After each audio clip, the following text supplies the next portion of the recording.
A certain Jari Booty Baba says publicly he likes women in saris, shalwars, and also nothing at all.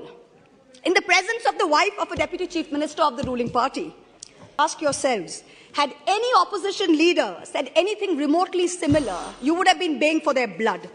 The ruling party does not denounce it. There is no outrage. A convicted murderer and rapist is publicly giving sermons while out on parole, and leaders of the ruling party are listening to it. You do not have the moral clarity to call out right from wrong. Who's the pappu now? The government and the ruling party coined the term pappu. You use it to denigrate, to signify extreme incompetence. Let me use the next few minutes to point out what the data, the statistics tell us as to who the actual pappu really is.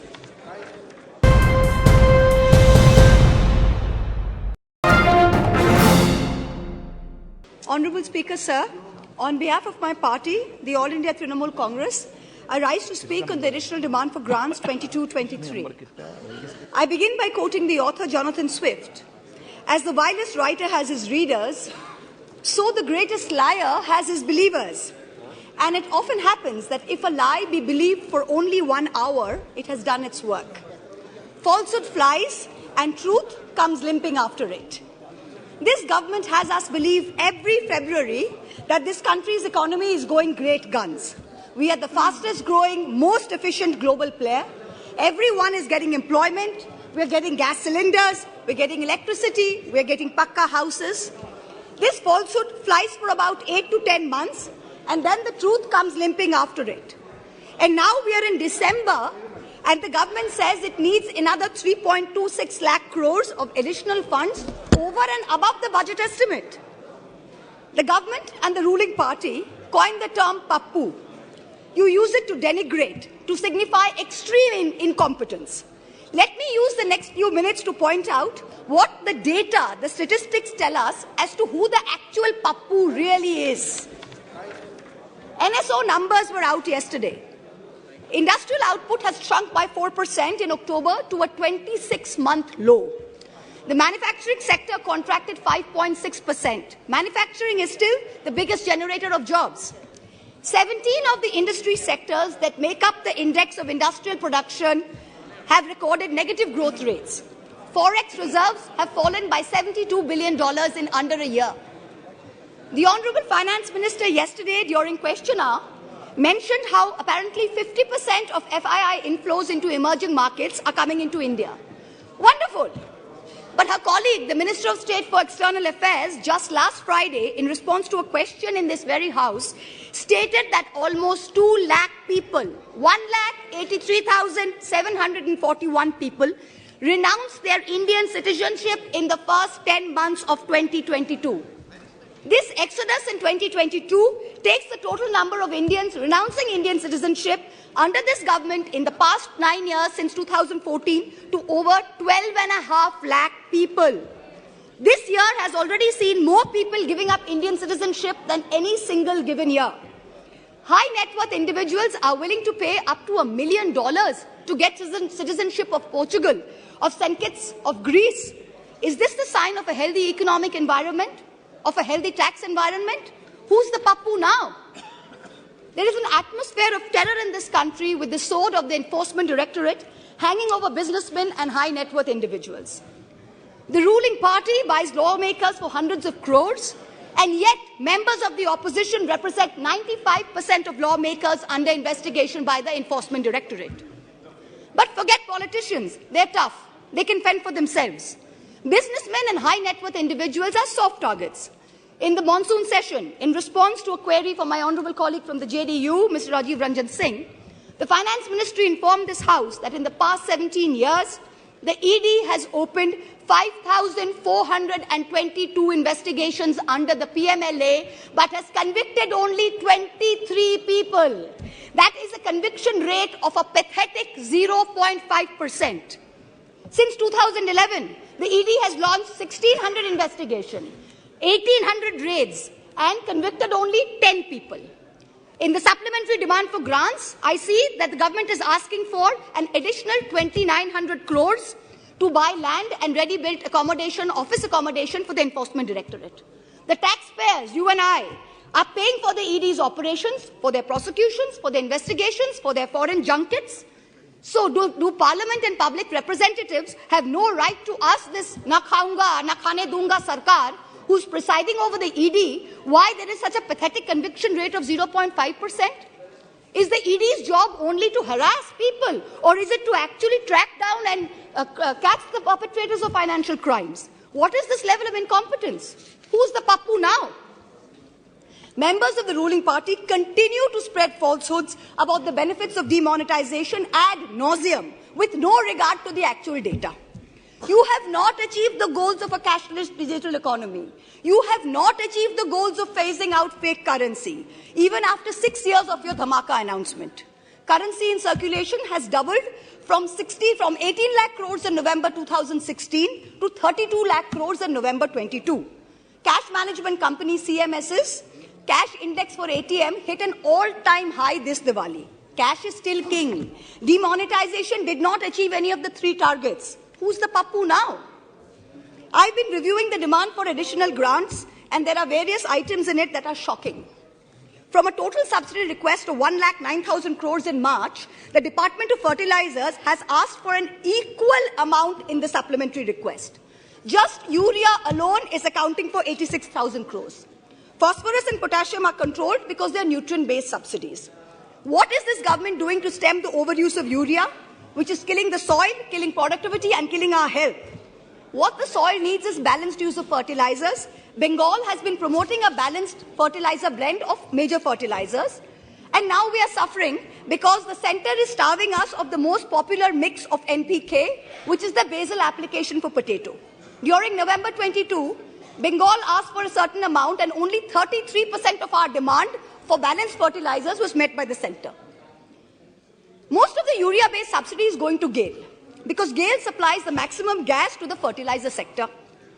When are we going to see the much-promised reform and competition in this natural gas sector? When are we going to see the promised transmission system operator, the unbundling of GAIL? Is the government hiding and protecting GAIL under the garb of providing urea subsidies to people? Nearly 2,000 crores supplementary demand is for large industry, whereas only 233 crores is for the MSME sector. But the MSME sector accounts for 90% of jobs in the industrial sector. These are very distorted priorities. About 45,000 crores demand is for Manrega and other rural employment schemes. This is far too little, far too late. The rural sector accounts for nearly 2/3 of employment in this country. Field reports suggest that only a very small fraction of rural households are getting Manrega jobs. That too, not more than 30 to 40 days instead of the assured 100 days. That too, there's a 3 to 4 week lag in wage payment simply because there is inadequate allocation of funds. There is also no supplementary demand for subsidized food delivery under PDS. There is an overall anti-poor bias in the supplementary demand for grants. BSNL is being provided, this is very interesting, BSNL is being provided a viability gap funding of 18,000 crores for rural wireline operations. Prima facie, I don't have a problem with this. But if the government of India wants to keep giving BSNL viability gap funding, it is also giving it free spectrum worth 30,000 crores. Then why not make BSNL free roaming rural for everybody? If I'm not a BSNL user, I'm an Airtel user. I am paying for BSNL's free spectrum. It is not only BSNL subscribers who are paying for it. So if Airtel has poor network in a rural area, why can my phone not latch on to BSNL? Taxpayers are paying for this. Make it free for all in rural areas. The supplementary demand for grants will amount to an additional expenditure of about 4.36 lakh crores. This is going to raise the fiscal deficit above the target that you mentioned in the budget. So what is the government's additional revenue mobilization measures, especially non-tax revenue, that is going to make up the additional expenditure so we stay within the fiscal demand targets, fiscal deficit target? The Honorable Finance Minister yesterday stood in this House and she likened us, the opposition, to Videsh ka Dushman. And she said, we have Jalan ka Bhavna at India's growth. I stand here today to tell the Honorable Minister, wherever she may be, to tell this government, to tell this ruling party, that all of us here have given up our lives, our youth, our jibon, our jobon, as it were, to dedicate ourselves to the service of this great land, to the service of its people. We represent the farthest corners of this country, from Karimpur to Kutch, from Katgodam to Kasargod. It is our inalienable right to ask the questions of this government. It is our right to question your incompetence.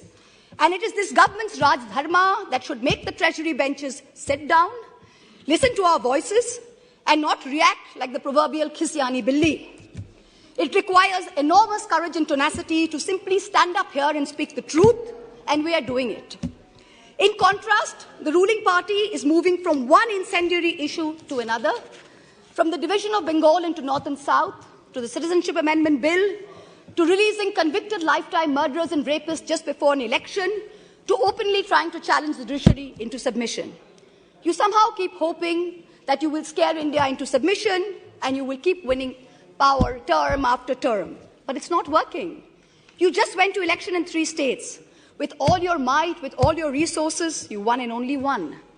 The president of the ruling party could not hold on to his own home state. Who's the pappu now?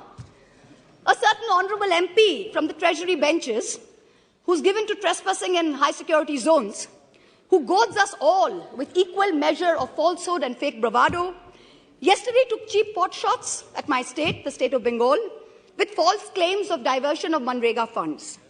To him I say this: sir, don't push your luck. I went to Mount Holyoke College. I worship Ma Kali. And I've been elected twice from a border constituency. In your lingo, I say to you, and this is not unparliamentary, don't take panga. A certain Jari Booty Baba says publicly he likes women in saris, shalwars, and also nothing at all. In the presence of the wife of a deputy chief minister of the ruling party, hand on heart, ask yourselves, had any opposition leader said anything remotely similar, you would have been baying for their blood. The ruling party does not denounce it. There is no outrage. A convicted murderer and rapist is publicly giving sermons while out on parole, and leaders of the ruling party are listening to it. You do not have the moral clarity to call out right from wrong. Who's the pappu now? People tell me to keep quiet, to make peace in the name of soft Hindutva. I am Hindu, but I refuse to play soft anything.